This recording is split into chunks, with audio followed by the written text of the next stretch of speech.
Welcome to Sagana physio clinic it's physio time. இந்த post operative காம்ப்ளிகேஷனை பற்றி ஒரு ஷார்ட்டாக சொல்லியிருந்தேன். இதில் வந்து பேஷண்ட் செய்யக்கூடிய இன்னொரு பெரிய தவறு என்ன அப்படின்னு பார்த்தீங்கன்னா, ஒரு சர்ஜரி முடிஞ்ச உடனே டாக்டர் வந்து போஸ்ட் ஆப்ரேட்டிவ் பீரியட் முடிஞ்சதுக்கப்புறம் சொல்லுவார், கொஞ்சம் சேஃபாக வச்சுக்கிறோங்க, கொஞ்சம் மெதுவாக வெயிட்டை கொடுங்க. இந்த 2 விஷயத்த சொல்லுவார். இதை அவங்க எப்படி புரிஞ்சுக்கிறாங்க அப்படின்னு பார்த்தீங்கன்னா, கடைசி வரைக்கும் அந்த பாதிக்கப்பட்ட பகுதியை சேஃபாகவே வச்சுக்கிட்டு இருப்பாங்க. எப்போ கேட்டாலும் அந்த இடத்துல சர்ஜரி பண்ண போகுது தொட்டுறாதீங்க, அந்த பகுதி சர்ஜரி பண்ண தொட்டுறாதீங்க அப்படின்ட்டு ஃபிசியோதெரபிஸ்ட்டையும் செய்ய விடுறதில்ல, இவங்களும் செய்ய முடியாமல் இப்படியே வச்சு வச்சு ஒரு பெர்மனெண்ட்டாக பார்த்தீங்கன்னா ஒரு லாஸ் ஆஃப் மொபிலிட்டிலையும் ஒரு லிம்பிங்லேயே இருந்துகிட்டு இருப்பாங்க.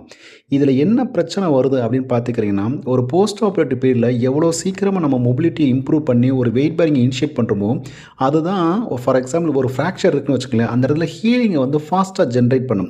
நம்ம அந்த போஸ்ட் ஆப்ரேட்டில் வந்து இந்த ஃபிசியோ ப்ராப்பராக எடுக்காமல் விடும்போது என்ன ஆகுது அப்படின்னு பார்த்தீங்கன்னா, லோக்கலைஸ் அந்த மொபிலிட்டி லாஸில் இருக்கும். ஸோ அப்போ என்ன ஆகும், பிளட் சர்க்குலேஷன் ரெடியூஸ் ஆக ஆரம்பிச்சிடும். அந்த பாதிக்கப்பட்ட பகுதிக்கு பிளட் சர்க்குலேஷன் புவர் ஆகும். இந்த புவர் ஆகும்போது ஸ்வெல்லிங் அப்நார்மல் ஆகும்.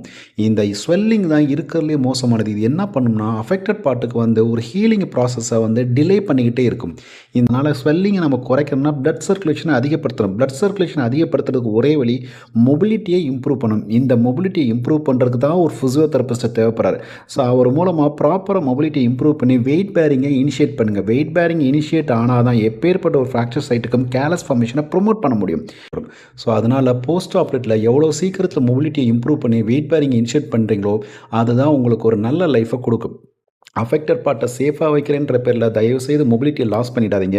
இதை விட்டுட்டிங்கன்னா அடுத்த காம்ப்ளிகேஷன் வரும். அந்த காம்ப்ளிகேஷனுக்கு நீங்கள் செகண்டரி சர்ஜரி தேடுறதா யாராலும் தவிர்க்கவே முடியாது. ஸோ போஸ்ட் ஆப்ரேட்டிவ் காம்ப்ளிகேஷனை எப்பேற்பட்ட ஒரு பாதிப்புக்கும் மொபிலிட்டி அண்ட் வெயிட் பேரிங்கை இனிஷியேட் பண்ணாவே போதுமானது. அதுக்கு ஒரு ப்ராப்பரான கைடன்ஸ் யாருன்னா அவர் தான் physiotherapist. Thank you so much and meet you again.